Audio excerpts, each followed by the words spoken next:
Press conference में मैं अपने सभी पत्रकार साथियों का दिल से स्वागत करता हूं। आज हमने जोबट से कार्यकर्ता सम्मेलन के माध्यम से शंखनाद करा है और आज भारी तादाद में कार्यकर्ता यहां पर आए हैं इतनी शादियों के बाद भी। साथियों, मैं मुख्य बिंदु पर आप सबसे चर्चा करना चाहता हूं कि किस तरह की आज की परिस्थितियां बन गई है कि आज लुटेरे डाकू भी खुद पर नाश करने लगे हैं। ऐसा कलयुग आज हमको देखना पड़ रहा है।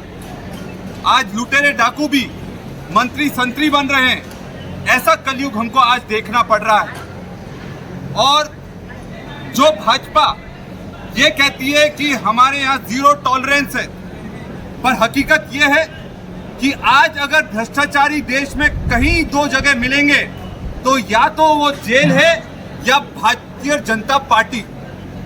और आज पूरे देश को लूट लिया इन लोगों ने। अलीराजपुर तो छोड़ो, पूरा देश लूट कर ये लोग खा रहे हैं। आज चांदी के दाम कितने हो गए? एक साल में 70,000 किलो से बढ़ाकर चांदी 84,000 किलो हो गई। सबसे ज्यादा नुकसान किसका हो रहा है? सबसे ज्यादा नुकसान हमारे आदिवासी भाई बहनों का हो रहा है। महंगी चांदी खरीदना पड़ रही है। शादी करना है तो चांदी लो, और चांदी इतनी महंगी हो गई है कि आम आदिवासी चांदी खरीद नहीं पा रहा है। दुख की बात तो यह है कि जो हमारे मुख्यमंत्री हैं वो ऐसे बयान देते हैं जिससे हमारे आदिवासियों की भावना आहत होती है। जब वो अलीराजपुर जिले में आए तो कहते हैं कि महुआ जो उपयोग करते हैं, महुआ जो बिनते हैं, वो लोग गए बीते होते हैं और नागर सिंह चौहान उनके पास खड़े खड़े हंस रहे होते हैं। उन लोगों को शर्म आना चाहिए, समाज से माफी मांगना चाहिए। महुआ से तैयार मदिरा हमारे हर धार्मिक कार्य में उपयोग होती है और ये बोलते हैं कि महुए की जो भी उपयोग करता है, बिनते हैं, वो लोग गए बीते होते हैं। मैं चाहूंगा कि समाज का हर व्यक्ति इस बात को उन तक पहुंचाए और मीडिया के साथ ही उन तक पहुंचाए कि ये जो उन्होंने कहा है गलत कहा है। और हंसी की बात यह है, महुए से उनको परहेज है, पर जो शराब माफिया है उनसे उनको परहेज नहीं। उनको ले लेकर घूम रहे हैं। और आज अलीराजपुर की जो स्थिति हो गई है कि शराब माफिया सबसे बड़ा कौन है, आप खुद जानते हैं। और नागर सिंह जी को भी बताना चाहिए कि कौन है सबसे बड़ा शराब माफिया। नागर सिंह जी को यह भी बताना चाहिए कि अलीराजपुर जिले का सबसे बड़ा रेत माफिया कौन है। नागर सिंह जी को यह भी बताना चाहिए कि अलीराजपुर जिले का सबसे बड़ा भू माफिया कौन है। और ये हकीकत है कि आज अलीराजपुर में आतंक का माहौल है। जो भूमि अधिग्रहण कानून आया उसमें सबसे बड़ा योगदान किसका था? कांग्रेस पार्टी का। जो अलीराजपुर में खदानों जिले में, जोबट जिले में खदानों के नाम पर आदिवासियों को विस्थापित करने का जो षड्यंत्र चल रहा है, हम लोग वो नहीं पूरा होने देंगे। भले ही नागर सिंह जी वन मंत्री बन गए, भले ही वो पर्यावरण मंत्री बन गए, पर हम आदिवासियों की जमीन को जाने नहीं देंगे। ये भी सुनने में आ रहा है कि जिस तरह का श्योपुर में अभ्यारण्य तैयार हुआ चीतों को लाने के लिए, वैसा अभ्यारण्य अलीराजपुर जिले में भी लाने का प्रस्ताव है। और ये नागर सिंह जी को ये स्पष्ट करना चाहिए कि ऐसा कोई प्रस्ताव है या नहीं है। और ऐसे अगर खदानों को यहाँ पर जो रेकी चल रही है और आदिवासियों को विस्थापित करने का षड्यंत्र चल रहा है, उस पर भी नागर सिंह जी को स्पष्टीकरण देना चाहिए। सबसे बड़ी बात, इस जिले में सबसे ज्यादा जंगल कटाई किसने करी?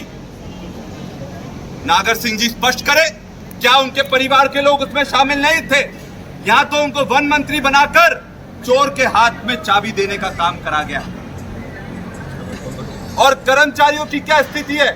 जो भी कर्मचारी अलीराजपुर में आता है उसको पीट कर, बंद कर कर उससे वसूली करने का काम इनके लोग कर रहे हैं। शराब बंद नहीं होगी, पर अगर डीजे कोई लेकर चला जाता है तो डीजो पर प्रतिबंध लगाने की बात करते हैं। मैं नागर सिंह जी और मुख्यमंत्री जी से पूछना चाहता हूँ, हम आदिवासी चाहे डीजे बजाकर नाचे कि ढोल के साथ नाचे, इनको क्या आपत्ति है? ये कौन होते हैं कि हमारे रीति रिवाज पर अंकुश लगाने वाले, और ये कौन होते हैं ये बताने वाले कि क्या सही है और क्या गलत है? ये हम सहन नहीं करने वाले हैं। 1400 पेटी पकड़ी जाती है शराब की यहाँ पर आज तक पता नहीं लगता। 2-4 पेटी कोई अगर शादी में ले जाता है उसको जेल में बंद करने का काम करते हैं ये लोग। 400 पार जरूर बोल रहे हैं सीटों का, पर 200 पार भी नहीं जाने वाले। और 400 पार क्यों? क्योंकि संविधान इनको बदलना है। इनके नेता खुद ये बोलते हैं कि जो लोग पहले हमारे जूते साफ करते थे वो हमारे सर पर बैठ गए इस संविधान के कारण, और इसलिए संविधान बदलना चाहते हैं। हम लोग समझते हैं इस चीज को। मैं नागर सिंह जी से पूछता हूं, ये तो वो बोलते हैं कि भूरिया जी ने क्या करा, पर ये तो बता दें कि उन्होंने क्या करा। जब मणिपुर में आदिवासी बहनों को नंगा घुमाया जा रहा था तब नागर सिंह जी ने कोई स्पष्टीकरण दिया क्या? या अनीता नागर सिंह जी ने महिला होने के नाते कोई स्पष्टीकरण दिया क्या? जब सीधी में आदिवासियों पर पेशाब भाजपा के लोग कर रहे थे तब इन्होंने कोई स्पष्टीकरण दिया क्या? जब नेवावन में हमारी बहनों को जिंदा गाड़ दिया गया इनके लोगों द्वारा तब इन्होंने कोई स्पष्टीकरण दिया क्या? जब रोजगार के लिए हमारे ही जोबट के लोग भोपाल में उनके प्रोफेसर के साथ में जाकर आंदोलन करते तो उनका डंडों से स्वागत किया जाता है। हमारे छात्रों को स्कॉलरशिप नहीं मिल रही है, इसका स्पष्टीकरण कौन देगा? मनरेगा का मजदूर भटक रहा है, उस पर कोई भुगतान नहीं हो रहा, इसका स्पष्टीकरण कौन देगा? हमारे लोग अगर बाहर रोजगार लेने के लिए जाते हैं, मजदूरी करने जाते हैं तो उनके साथ गलत व्यवहार होता है, हमारी बहनों की इज्जत लूटी जाती है, उस पर कोई कार्रवाई नहीं करवाएंगे क्योंकि वहां भी भाजपा की सरकार है, यहाँ भी भाजपा की सरकार है। कोई अगर मर जाता है काम करते करते, यहां तक लाने के लिए उनको खुद के पैसे लगाना पड़ते हैं। एक चीज की गारंटी मैं लेता हूं कि भले ही मोदी जी की गारंटी पूरी हो ना हो, पर 13 मई आई और भाजपा की सरकार गई, इस चीज की गारंटी हम लोग यहाँ के लोग लेते हैं। और हमारे लोग डरने की कोई जरूरत नहीं है। मुझ पर एफआईआर करी तो आप कितनी भी एफआईआर कर लो, हम तो सच बोलने वाले हैं, हम पीछे डरने वाले नहीं हैं। और एसपी साहब को भी बोलूंगा कि डरो मत, ये लोगों का सत्ता ज्यादा दिन नहीं चलने वाली है और जो न्याय है वो करो। और नागर सिंह जी को मैं बता दूं कि भूरिया जी ने क्या करा। जो फॉरेस्ट राइट एक्ट लाया था, वन अधिकार अधिनियम, उसको बनाने वाले कौन थे? उसमें सबसे बड़ा योगदान था कांतिलाल भूरिया जी का।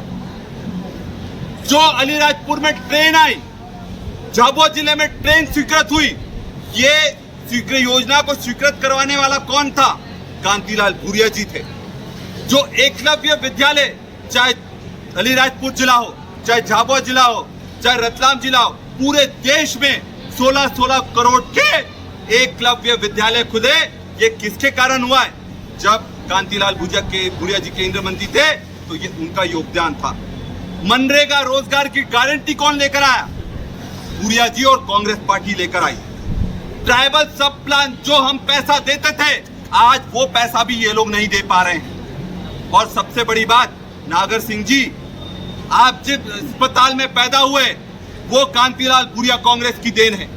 आप जिस स्कूल में पढ़े हैं वो कांग्रेस पार्टी और कांतिलाल भूरिया की देन है। जिस रोड पर आप चल रहे हैं वो कांतिलाल भूरिया कांग्रेस की देन है। जिस तालाब से आप पानी पीते हैं वो कांग्रेस पार्टी और कांतिलाल भूरिया की देन है और वैस्ता पटेल जी की देन है। ये मैं आज बोलना चाहता हूं और इसलिए मैं अपने सभी पत्रकार साथियों से ये गुजारिश करूंगा कि ये बात घर घर तक पहुंचाएं और उनसे भी जवाब मांगे कि अगर सच्चाई है तो सामने आइए, तो आप सब लोग यहाँ पर आ जाए। उसके लिए मैं आपका बहुत बहुत धन्यवाद देता हूँ और मैं चाहूंगा कि हम सबके नेता कांतिलाल भूरिया जी आपको